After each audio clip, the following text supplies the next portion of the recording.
Hello everybody, Derailed Studios here, and welcome back to the next episode of Thomas DVD Reviews. If you have not seen the first episode, I highly recommend watching that. And yeah, I don't really know how to begin this, so let's just go on to the history of Thomas Gets Tricked.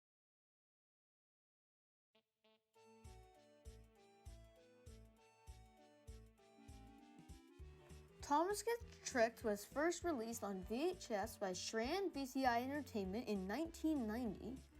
Then, Shran Home Video in 1992, Time Life in 1994, Video Treasures in 1995, which would eventually become Anchor Bay Entertainment, and then would release again in 1999, 2003, and 2004. It was later released on the DVD by Anchor Bay Entertainment in 2007, including a song, and was then re-released by Lionsgate in 2009 and Maple Pictures in 2010.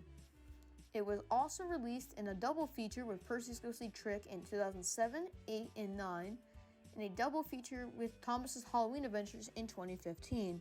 Overall, way longer than Percy's Ghostly Trick, but that makes sense considering the fact that this was the first one. But yeah, so now let's get to the episodes. First we have Thomas Gets Tricked. We meet Thomas, a tank engine with 6 small wheels, a short stumpy funnel, boiler, and dome. He works at the big station shunting for the other engines, including Gordon, who he likes to scare. One day, after pulling the express, Gordon is resting when Thomas comes up and scares him. Gordon thinks of a way to pay him out. The next morning, Thomas is a slow starter. When getting Gordon's train to the platform, Gordon leaves before he can uncouple. Taking him on a trip down the main line, Thomas is uncoupled and returns home. A less cheeky and wiser engine. So, I kind of like this episode. I think it's a good episode to start things off, in terms of the show, of course. I like how it reintroduces so much in just 4 minutes. Just goes to show how the runtime was honestly, in my opinion, good. I also like the 2 characters this episode introduces to the audience, those being Thomas and Gordon. We see Thomas as a cheeky young engine, and Gordon is high and mighty. Shows how much they can change in future. 10 out of 10. Next up is Edward and Gordon, or Edward Helps Out. Edward is being teased by the other engines for not being let out of the shed in a while. Then the driver and fireman come and pick Edward. After doing work, he comes back to the shed and talks to the engines saying, "I'm going out again tomorrow," Edward told the other engines that night. "What do you think of that?" Next day, Gordon remarks saying that he'll be pulling the express. When Edward sees him later, he's pulling the train at trucks and gets stuck on the hill, which causes Edward to come and help him. Right as Gordon makes it to the top, he rushes down, leaving Edward at Marin. His driver then promises to repaint him soon. I honestly think this is an alright episode. We get to see Edward for the first time, and I think for his first episode, it's a good one. I also like the other things we get to see for the first time, like Gordon and Marin. 9 out of 10. Now we come to the sad story of Henry, or Come Out Henry. We find out that Henry is frightened of the rain. He ran into a tunnel and squeaked through his funnel and wouldn't come out again.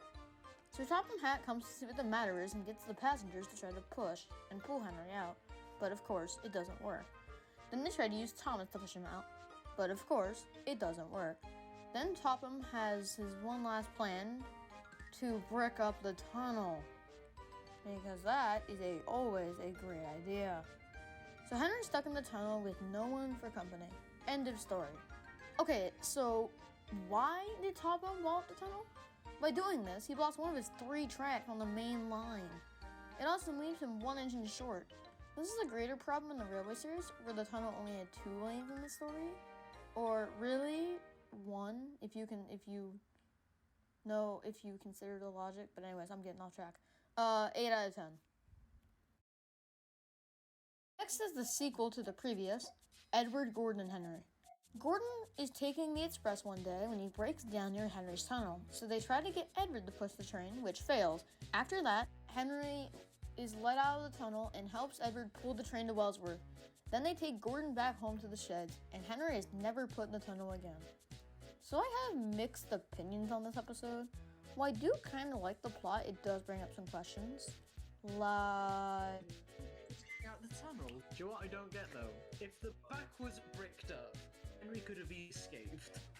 Nothing was really stopping him. No. Aside from those, I would say it's a good episode. 8.5 out of 10. Next is a big day for Thomas. Thomas feels bored being the station pilot and wants to do more. He gets his chance when Henry feels sick one day, so Thomas is asked to pull the train. But he's so excited that when he hears a guard's whistle, that was someone else's, he leaves without the train. After going down the line, he's stopped by a red signal. When the signalman asks about his train, Thomas looks back and is surprised. He goes back feeling sad and couples up to his train. After that, he was teased by the others for the incident. I kind of agree with the general opinion on this episode, that being that it's honestly kind of boring. I don't really have much to say about it. 7.5 out of 10. Now for the last episode on this release, if you don't count the 95 tape, Trouble for Thomas, or Thomas in the Trucks. Thomas is once again bored with being the station pilot. Edward comes to the sheds one night and comes up with a deal for Thomas. He will run the yard while Thomas could pull his goods. Thomas does and goes down the main line, then he starts to make his ascent up the hill. When he makes it up, well, We're stopping, called Thomas. No, answered the trucks, bumping into each other. Go on! Thomas goes rushing down the hill at full speed. Rushing through Marion, he gets switched onto a siding and nearly hits some buffers. Topham comes and asks Thomas what happened, and he tells him to go to the yard to improve his shunting. I really like this episode, the music and the footage. It's a great episode all around.